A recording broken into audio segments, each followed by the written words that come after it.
దీంతో కొంచెం జాగ్రత్తగానే ఉండాలి, లేదంటే ఇది కూడా వెళ్ళిపోతే ఇంట్లో పనంతా నేనే చేయాల్సి వస్తుంది అని ప్రభావతి నోరు మూసుకుని ఊరుకుంటుంది. ఇంకా ప్రతిరోజు రోజుకి 600 అన్నది తర్వాత 700 రావడం, తర్వాత 1000 రావడం, తర్వాత 1500 రావడం, తర్వాత 2000 రావడం, అలా దినదినాభివృద్ధిగా వచ్చే రాబడి అంటే లాభం పెరుగుతూ ఉంటుంది. చూసావా ప్రభా, చిన్న పూల కొట్టు అన్నావు, రోజుకి 2000 రూపాయలు లాభం వస్తుందంట.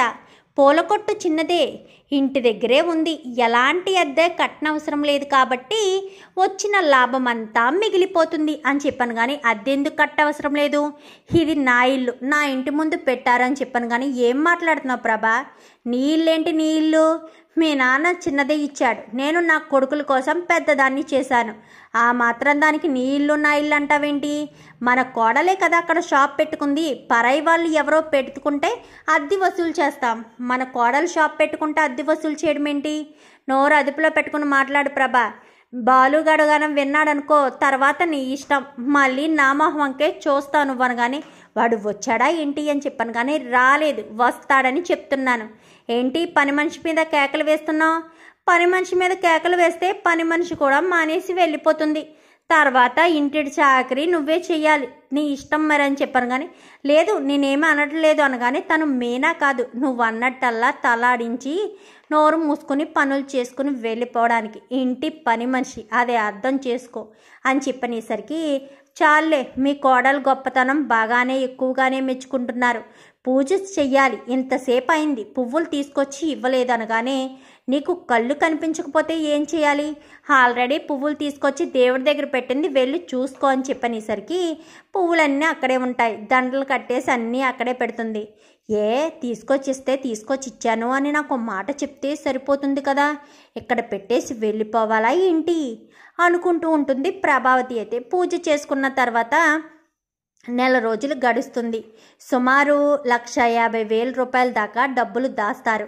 ఈ డబ్బులతో మీకు కారు వస్తుందా అని చెప్పనేసరికి ఈ డబ్బులతో అయితే కారు రాదు, ఇంకా డబ్బులు రావాలి అని చెప్పనేసరికి సరే అయితే ఈ డబ్బులతో నాకు ఇష్టమైన వస్తువు కొనుక్కుంటాను, నన్ను బంగారు షాప్కి తీసుకువెళ్తారా అని చెప్పనేసరికి ఏంటి పుస్తల తాడు కొనుక్కుంటావా అనగానే నేనెందుకు కొనుక్కుంటాను, నాకు కావాల్సిన పుస్తల తాడు నా భర్తే కొనిస్తారు అని చెప్పాను. కానీ ఏంటే ఇది నేను పెట్టిన షాపే కదా అనగాని నేను కష్టపడితే వచ్చిన డబ్బులే కదా, నేను ఆ రోజు ఏం చెప్పాను, నా భర్త సమర్థుడు, నా భర్త కష్టపడి సంపాదించి నాకు పుస్తల తాడు చేయిస్తాడు అని చెప్పాను, మీరే చేయించండి అని చెప్పనేసరికి సరే ఇప్పుడు బంగారు షాప్కి ఎందుకే అనగానే ముందు తీసుకువెళ్ళండి అంటూ ఇంకా మీనా బంగారు షాప్కి తీసుకువెళ్ళమనేసరికి ఇంకా 1,50,000కి వచ్చిన అంత నెక్లెస్ ఒకటి తీసుకుంటుంది. ఎవరికి నీకా అని చెప్పాను కానీ కాదు అని చెప్పాను. కానీ మరి ఎవరికి సుమతికా అని చెప్పాను కానీ కాదు అని చెప్పనేసరికి ఇంకెవరికే అనగానే సస్పెన్స్ రండి అంటూ ఇంటికి తీసుకొచ్చిన తర్వాత ఈలోపు మనోజ్ గారు ఇంట్లోనే కదా ఉంటాడు, అలాగా జాబ్ పోయిన విషయం ఇంట్లో అందరికీ తెలిసిపోయింది కదా. రోహిణి, శృతి, రవి అందరూ కూడా వస్తారు. అందరూ కూడా వచ్చేసరికి అందరూ ఫ్రెష్ అయ్యి రండి అని చెప్పి ఇంకా శృతి మీనా చెప్తుంది. ఎందుకు మీనా అని చెప్పాను కానీ వెళ్ళి రండి శృతి అని చెప్పనేసరికి సరే అని అందరూ కూడా ఫ్రెష్ అయ్యి వస్తారు. అత్తయ్య మీరు కూడా వెళ్ళి స్నానం చేసి రండి అని చెప్పాను కానీ నేనెందుకే స్నానం చేయడం అని చెప్పాను. కానీ ఎందుకో ఏంటో వెళ్ళమని చెప్తుంది కదా, వెళ్ళమని చెప్తే ఏమైనా నష్టమా ఏంటి, వెళ్ళు అంటూ సత్యం అనేసరికి ప్రభావతి కాస్త వెళ్తుంది. ఈలోపు మీనా గబగబా అందరికీ స్వీట్ చేస్తుంది. ఇదిగోండి అందరూ స్వీట్ తీసుకోండి అని చెప్పనేసరికి ఏంటి అని చెప్పాను. కానీ నేను షాపు పెట్టి వేళటికి నెల రోజులైంది అని చెప్పాను. కానీ ఎంత లాభం వచ్చింది ఏంటి అంటూ ప్రభావతి అనగానే ఇదిగోండి అత్తయ్య అంటూ ఇంకా నెక్లెస్ బాక్స్ ఓపెన్ చేసి చూపిస్తుంది. ఒక్కసారిగా ప్రభావతి అలా చూస్తూ ఉండిపోతుంది. మీకే అత్తయ్య, మీకోసమే తీసుకున్నాను, ఈ నెల రోజులు కష్టపడిన డబ్బులతో వచ్చిన లాభంతో ఈ నెక్లెస్ మీకోసమే కొన్నాను అని చెప్పనేసరికి ఏంటి ఈ నెక్లెస్ నా కోసమా అని చెప్పాను. కానీ అవునత్తయ్య ఈ నెక్లెస్ మీకోసమే, నన్ను పెట్టమంటారా అని చెప్పనేసరికి పెట్టమ్మా అని చెప్పి సత్యమైతే అంటాడు. సరే మావయ్య అని చెప్పి వెంటనే నెక్లెస్ బాక్స్ నెక్లెస్లోంచి తీసి నెక్లెస్ కాస్త ప్రభావతి మెడలో పెడుతుంది. పెట్టేసరికి ప్రభావతి తెగ సంతోషపడిపోతుంది. చాలా బాగుందమ్మా నీకు అంటూ రవి అంటాడు. నిజమే, ఈ లక్షల మింగిన ఆవిడికి ఈ నెక్లెస్ బాగుంది. ఎవరికో సస్పెన్స్ అన్నావు, ఈవిడికేనా ఏంటి అని చెప్పాను. కానీ అవునండి, అత్తయ్య గారి పేరు మీదే కదా మనం ఆ పూల కొట్టు పెట్టింది, అందుకే ఇంత లాభం వచ్చింది. అందుకే మొదటి నెల లాభాన్నంతా కూడా అత్తయ్య గారికి నెక్లెస్ కొన్నాను. అత్తయ్య గారికి ఏమీ లేవు కదా, ఎప్పుడూ ఎక్కడికి వెళ్ళినా నల్లపూసలు ఆ పుస్తల తాడే కదా వేసుకుని వెళ్ళేది, అందుకోసమనే నెక్లెస్ కొన్నాను అంటూ చెప్పేసరికి, చూసావా ప్రభా, నీ మెడలో ఏమీ లేదని తన మెడలో పుస్తల తాడు కూడా లేకపోయినా నీకు నెక్లెస్ చేయించి పెట్టింది మీనా. అది మీనా అంటే అది నువ్వు అర్థం చేసుకోకుండా మీనాని నోటుకొచ్చినట్టల్లా మాట్లాడి మీనా మనసును బాధ పెట్టి తన మెడలో ఉన్న పుస్తల తాడును కూడా తీయించేశావు అని చెప్పనేసరికి, అవునంటీ నిజమే, పాపం మీనా పుస్తల తాడు కూడా లేకుండా తీసేసింది అని చెప్పనేసరికి ఇంకా రోహిణి మాత్రం అలా చూస్తూ ఉంటుంది. ఇప్పుడు ఈవిడికి మీనా ఇది ఇచ్చింది, ఇప్పుడు నేను కూడా ఏదో ఒకటి ఇవ్వాలా ఏంటి? ఎలాగా శృతి ఇచ్చే మనసు కాదు, ఇప్పుడు నేను ఇవ్వమంటే నేనెక్కడి నుంచి తీసుకొచ్చి ఇవ్వాలి? 1,50,000 రూపాయలు ఎంతో ఉంటుంది ఇది, అంత పెద్ద నెక్లెస్ నేనెక్కడి నుంచి తీసుకురావాలి అనుకుంటూ రోహిణి లోపల టెన్షన్ పడుతూ ఉంటుంది.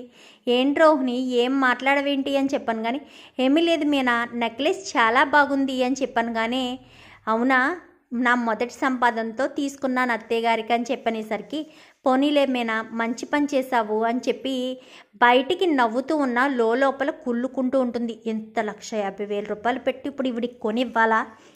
ఈవిడ గారు పుస్తల తాడు చేయించుకోవచ్చు కదా, అప్పుడు నాకు ఎలాంటి ఇబ్బంది ఉండదు కదా. ఇప్పుడు ఈవిడ గారు ఇచ్చారంటే నన్ను కూడా ఇవ్వమని అడిగినా అడుగేస్తుంది ఈవిడికి మొహమాటం అసలే ఉండదు అనుకుంటూ రోహిణి కాస్త లోపల టెన్షన్ పడుతూ కుళ్ళుకుంటూ ఉంటుంది. మనోజ్ అని చెప్పాను. కానీ ఏంటి రోహిణి అని చెప్పనేసరికి, నాకు అని చెప్పాను. కానీ నాకు జాబే లేదు కదా రోహిణి, నీకు ఆ విషయం తెలుసు కదా అనగానే, ఇంటర్వ్యూలకు వెళ్తున్నావు కదా మనోజ్, ఇంటర్వ్యూల్లో బాగా సెలెక్ట్ చెయ్యట్లేదా ఏంటి? క్వశ్చన్స్ అడిగిన దానికి సమాధానాలు చెప్పట్లేదా ఏంటి? చూడు పార్లలమ్మ, వీడు డిగ్రీల మీద డిగ్రీలు చదివాడే తప్ప ఉద్యోగం చేయలేడు ఎక్కడ. వీడు ఒళ్ళు బద్ధకానికి ఎవ్వరు ఉద్యోగం ఇవ్వరు, నెల రోజులకి మించి ఎక్కడ ఉద్యోగం చేయడు. నీ బ్యూటీ పార్లర్లో ఏమైనా ఖాళీ ఉంటే మనోజ్ని తీసుకెళ్ళి అక్కడ పెట్టుకో, నీకైనా పనికొస్తాడు అని చెప్పనేసరికి, ఏంటి బాలు అలా మాట్లాడుతున్నావు, అతను నీకు అన్నయ్య, ఆ విషయం మర్చిపోయావా ఏంటి అనగానే, అన్నయ్య అంటే మేము చెప్పుకోవడం కాదు వదిన, తను కూడా తెలుసుకోవాలి కదా, ఆయన ఇంటికి పెద్దవాడు, కష్టపడి ఇంట్లో ఏమేం అవసరాలు ఉన్నాయో చూసుకోవడం మానేసి ఉద్యోగం లేకుండా 3 నెలల పాటు కాలక్షేపం చేస్తాడా? ఉద్యోగం పోతే ఇంటర్వ్యూలకి వెళ్ళినప్పుడు ఏదో ఒక చోట సెలెక్ట్ అవుతాడు కదా, అంటే ఎక్కడికి ఇంటర్వ్యూలకి వెళ్ళడం లేదు, పార్కులోనే కాలక్షేపం చేస్తూ ఉంటే బాగుంటుందని అక్కడే కాలక్షేపం చేశాడు, అందుకే ఇలా అడ్డంగా దొరికిపోయాడు అంటూ రవి అనేసరికి, అవును రవి, నువ్వు చెప్పింది కరెక్ట్, నిజంగా మనోజ్ ఉద్యోగం చేసే మనిషి కాదు, ఎంత నమ్మేశానో, ఎంత సిన్సియారిటీ, అతను పెద్ద పోస్ట్లో ఉన్నాడేమో అని తెగ సంబరపడిపోయాను. రోహిణి కూడా గర్వంగా ఫీల్ అవుతుంది అనుకున్నాను, తీరా మూసి చూస్తే పార్కులో కాలక్షేపం చేస్తున్నాడు అంటూ మనోజ్ వైపుకు టాపిక్కి వెళ్తుంది. ప్రభావతి మాత్రం ఇవేమీ పట్టించుకోదు, నెక్లెస్ని మాత్రం చూసుకుని సంబరపడిపోతూ ఉంటుంది. మీనా అలా చూస్తూ ఉంటుంది. అత్తయ్య మీకు నచ్చింది అనగానే, చాలా బాగుంది మీనా అని చెప్పి అప్పుడు నోటంట మాట వస్తుంది ప్రభావతికి. అంతా కూడా చాలా సంతోషపడి ఒక్కసారిగా నవ్వుకుంటారు. ఇప్పటి వరకు ఇక్కడ ఎంత డిస్కషన్ అయినా ఎవరు ఏమీ పట్టించుకున్నా ప్రభావతి మాత్రం నెక్లెస్ వంకే చూసుకుంటూ ఉండిపోయింది అనుకుంటూ సత్యం అనేసరికి అందరూ కూడా నవ్వుతారు.